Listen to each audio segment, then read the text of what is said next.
Տիկին Վարդանյան, մի քիչ շատ պրիմիտիվացրեցիք իրավիճակը, ՔՊ-ի հետ կապված,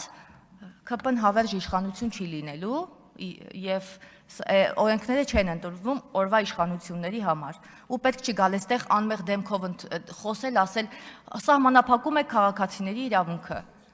Դա նորմալ է, որ Ռուսաստանից գալիս են Հայաստանում քվեարկելու եւ ասում են, չէ, մենք արագ գնալու ենք, որովհետեւ կարող է իրավիճակը խառնվի։ Դա նորմալ է։ Ու այդպիսի քաղաքացիներ շատ են եղել։ Այդպիսի քաղաքացիներ շատ են եղել, որոնք եկել են, մի խանգարեք ինձ, որոնք եկել են եւ երբ հարցրել ենք, ասել ենք,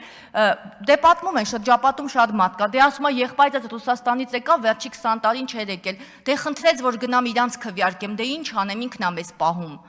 Դա է ճիշտը։ Դա է ճիշտը, որ 20-30 տարի Հայաստանի Հանրապետություն չգան, հետո գան ասեն, ախպերական մեր համար քվեարկեք։ Մեզ խնդրել են, որ ես ինչի համար քվեարկենք։ Դա է ճիշտը։ Քվեարկությունը ախպերական է, թե քվեարկությունը քաղաքական է եւ հանուն Հայաստանի Հանրապետության է։ Ինչ եք եկել այստեղից, ինչ որ բաներ եք խոսում։ Հայաստանի Հանրապետության քաղաքացիների իրավունքներ եք ճոճում։ Ու դուք ու լուրջ եք ասում։ Հա, այո եք ասում, բայց այդ այոն այստեղ չի ընդունվում, որովհետև Հայաստանի Հանրապետությունում կենսական շահեր չունեցող քաղաքացիները գալիս են այստեղ, ընտրում են, գնում են։ Ես երեք մեր հանձնաժողովի նիստին ասացի, քաղաքացին մոտեցել է ինձ, ասում է, ես մեր տան հասցեն չգիտեմ, կհուշեք,